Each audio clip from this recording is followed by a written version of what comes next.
And at the beginning, I would like to thank Dr. Pranati and Dr. Anupama for obliging for a shift of my talk from 10:20 to this time because of the flight that I have to catch. So over the next 20 minutes, we will talk about placenta and how can placental examination help us in diagnosis or of the etiology of stillbirth. I can go across.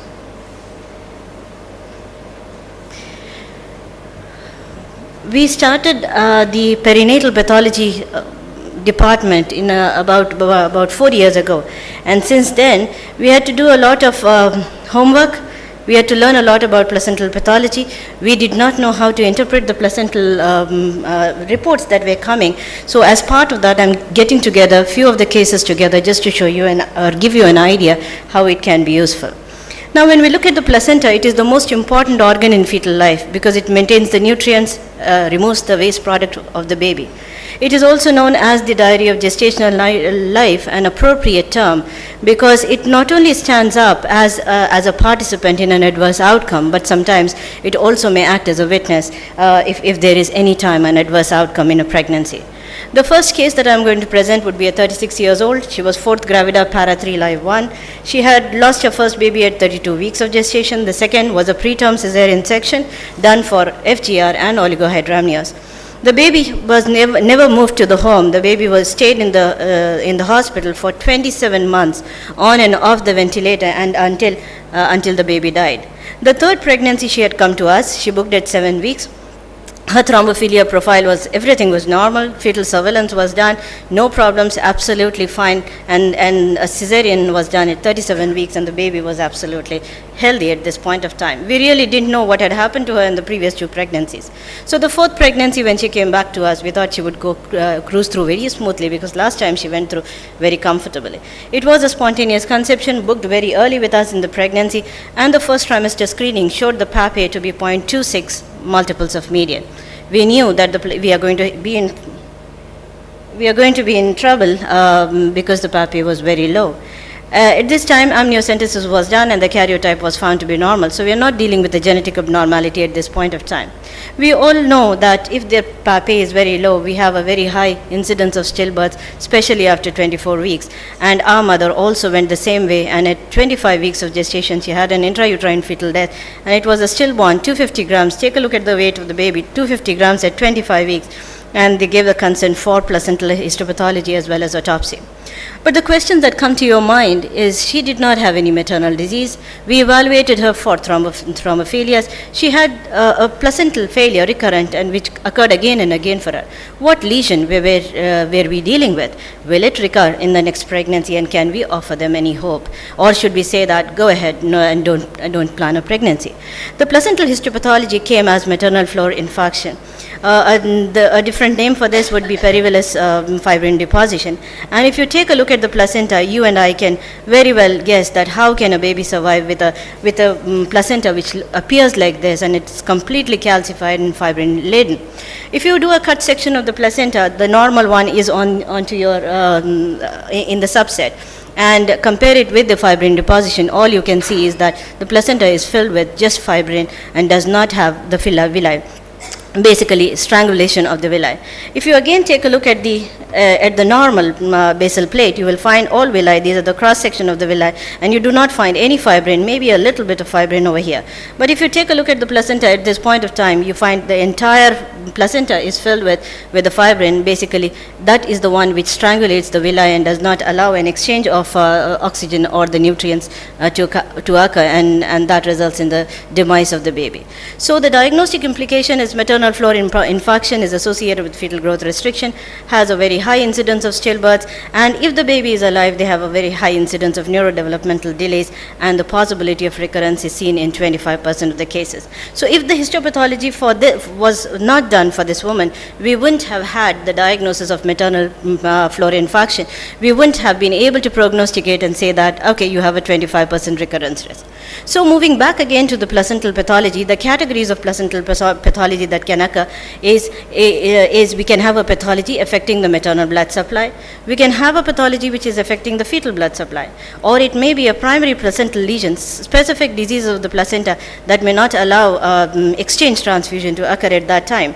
It can also be inflammation or infectious process, and sometimes an abnormal intrauterine environment might be the reason why the placenta shows certain changes. So each of these categories can again be divided into an acute and a chronic process. You do have placental findings which suggest that this was an acute event, or you do have changes which might suggest that no, this is not an acute event, this was a chronic event over a period of time. Like for example, in maternal blood supply, you can have an acute process like uterine rupture, placental abruption, that is a very acute one which is occurring, or a chronic process where you have maternal underperfusion, residual vasculopathy, or a chronic abruption or infarctions which you find calcification being deposited. Similarly, when you go across to the fetal blood supply, again it can be an acute process or it can be a chronic process.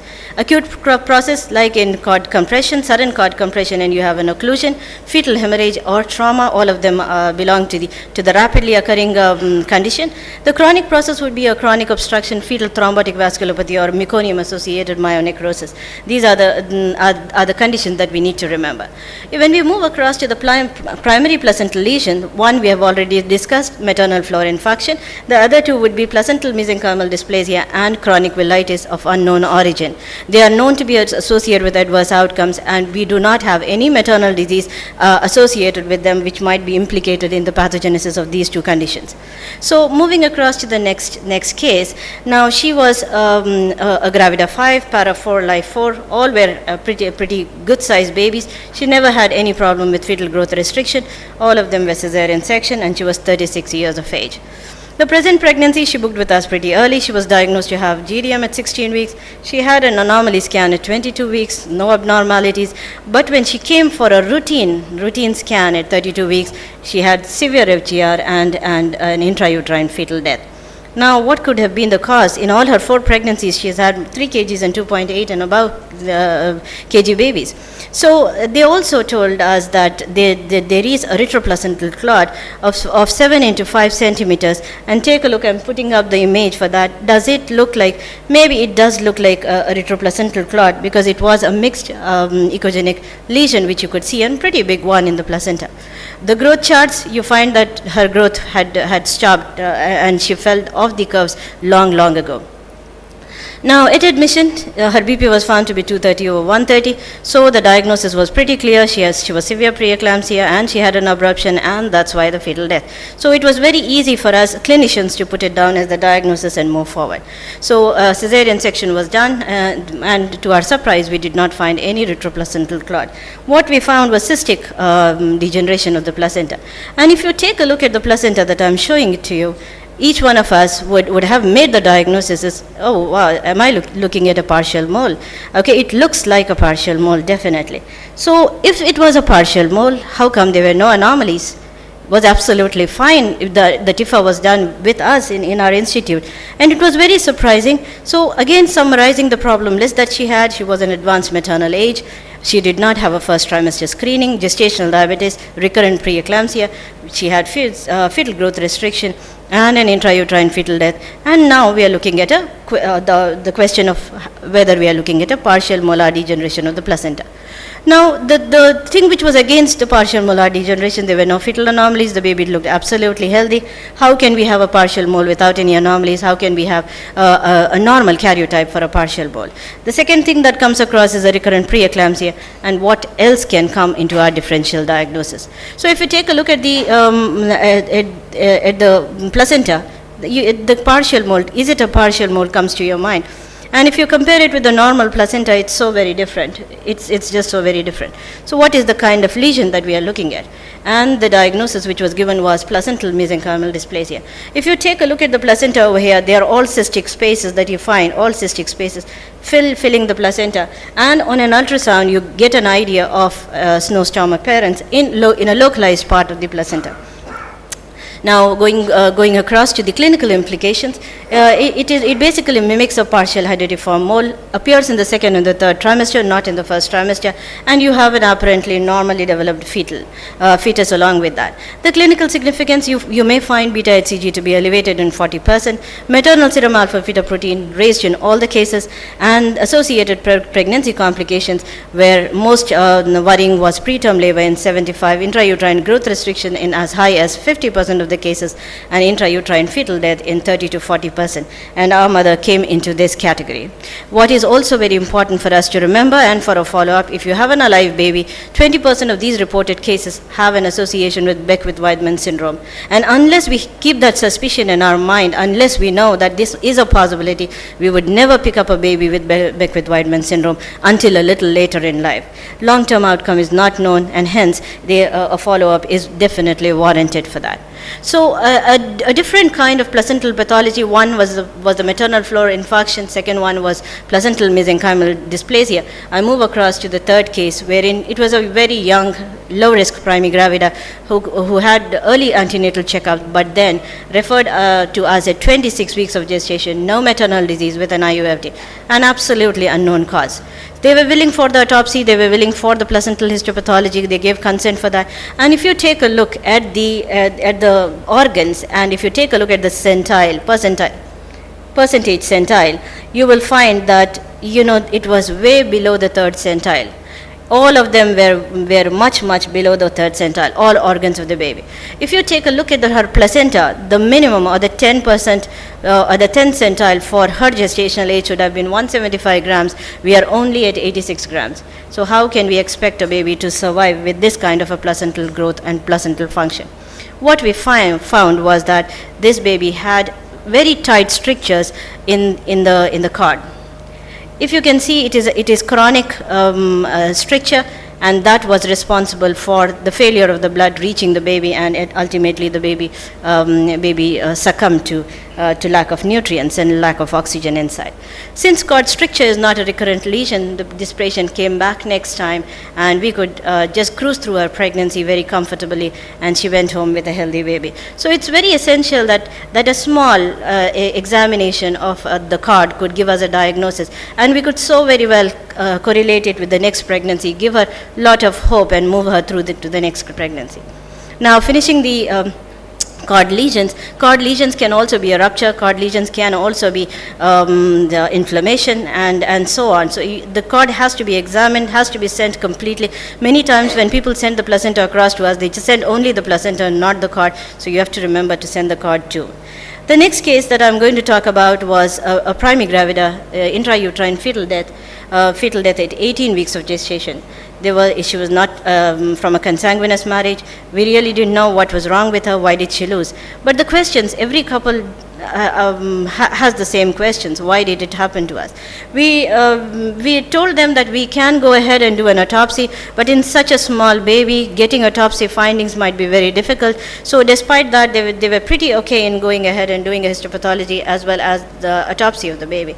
And very interesting, we found that hepatosplenomegaly, that there was an organomegaly for this patient. And when we moved across to do a cut section and moved across to stain the histopathology slides, what we found was vacuoles in the cytoplasm, and that were Gaucher's cell. So the diagnosis which you could make was a Gaucher's disease, which we would have never ever made if we hadn't done a placental histopathology. We all know it is a lysosomal storage disease. We all know that it is glucose cerebrosidase deficiency. It is associated with non-immune hydrops, and hepatosplenomegaly is the landmark or the clinical diagnosis. And we could find these Gaucher's cells in almost every organ of the baby. So placenta in an unexplained IUFT is also an entity. Many a times when we go through the entire causations, we find that there is absolutely no cause that I can, and we categorize that stillbirth as an unexplained.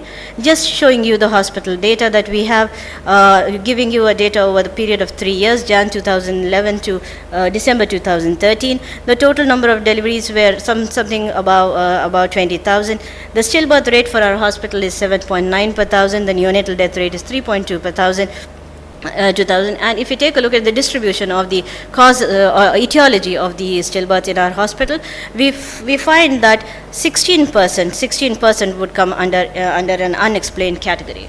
Now, if we move across and see, what did we find in these unexplained stillbirths, we would find that autopsy was, the consent was given in 18, and out of that, only 2 of them showed some kind of an abnormality that could be attributed to a stillbirth. So, a very small incidence of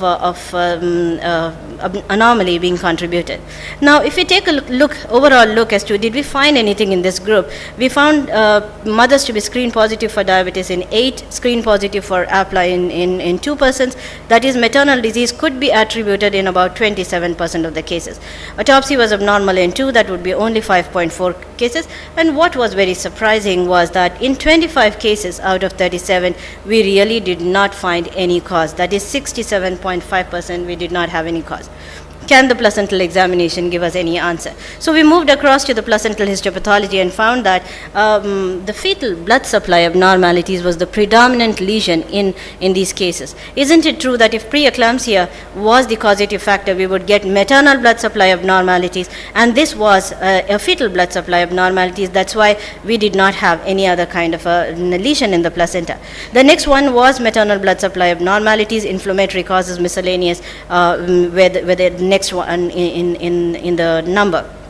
Now, moving a little closer inside and taking a look as to what was the exact pathology that was given in fetal blood supply abnormalities, fetal thrombotic vasculopathy was the leading cause in our unexplained stillbirths. If you take a look, 44%, and followed by infection or inflammatory causes as the second one. And it correlates very well in our clinical practice that these two, we wouldn't be able to pick it up from a clinical science, and we would be absolutely lost and call it an unexplained stillbirth. And overall, we could find the lesions causing death to be in 19 out of 25 remaining patients that we had, and that is 51% of the cases could be explained by a histopathology of the placenta. So histopathology of the placenta should be done, and it is not very costly. It's just an expertise. Expertise can be obtained from sending our pathologists to a unit where placental pathology is done for a short time and getting them back, so that we have the ability to do a placental histopathology in each of our institutes that we are working. And every stillbirth deserves to have the placenta sent for histopathology, for it is the black box for the 9 months that the baby has been growing into the mother. Thank you so much for your patience.